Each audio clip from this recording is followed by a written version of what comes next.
এদিকে ৩ দফা দাবি আদায়ে জগন্নাথ বিশ্ববিদ্যালয়ে কমপ্লিট শাটডাউন কর্মসূচি পালন করছেন শিক্ষার্থীরা। এই মুহূর্তে ক্যাম্পাসে আছেন শফিক মুন্সি, সরাসরি যাচ্ছি তার কাছে।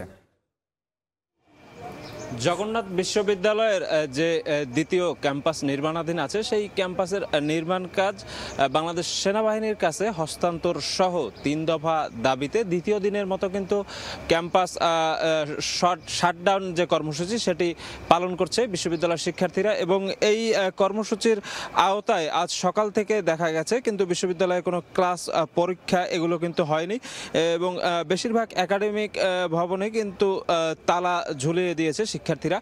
এবং এই শাটডাউন কর্মসূচির কারণে বিশ্ববিদ্যালয়ের শিক্ষক কর্মকর্তা কর্মচারীদেরও কিন্তু একটা ঢিলে ঢালা উপস্থিতি সকাল থেকে আমরা লক্ষ্য করেছি। আমরা যেটা জানতে পেরেছি যে গতকাল প্রায় ৩৫ ঘন্টা ব্যাপী যে অনশন ছিল সেটি শিক্ষা মন্ত্রণালয় সহ ঊর্ধ্বতন যারা আছে তাদের আশ্বাসের ভিত্তিতে তারা এই অনশন কর্মসূচি থেকে সরে এলেও গতকাল থেকে শুরু হওয়া যে শাটডাউন কর্মসূচি ক্যাম্পাসে ছিল সেটি আজও আছে এবং সেটি চলবে ধারাবাহিকভাবে আগামীকাল পর্যন্ত। এবং আমরা জেনেছি যে আগামীকাল এই বিশ্ববিদ্যালয়ের নির্মাণ কাজ সংশ্লিষ্ট যে কর্তৃপক্ষ আছে তাদের একটি স্টিয়ারিং কমিটির মিটিং আছে।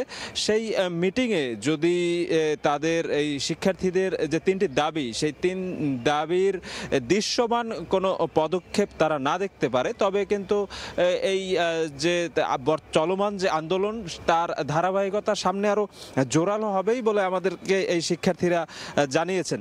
এবং শিক্ষার্থীরা আরও যে বিষয়টি উল্লেখ করেছেন যে তাদের নির্মাণাধীন দ্বিতীয় ক্যাম্পাসটি পরিপূর্ণভাবে নির্মাণ কাজ সেনাবাহিনীর কাছে হস্তান্তর সহ তাদের আরও 2টি নির্মাণাধীন স্থাপনা আছে, সেই 2টি নির্মাণাধীন স্থাপনার যে বাকি কাজ সেটি যেন স্টিল স্ট্রাকচারের উপরে হয়। একই সাথে যতদিন পর্যন্ত শিক্ষার্থীদের সম্পূর্ণ আবাসন ব্যবস্থা না করা যায় ততদিন অন্তত 70% শিক্ষার্থীকে আবাসন ভাতা যেন প্রদান করে, এই হচ্ছে তাদের মূলত মোটা দাগের 3টি দাবি।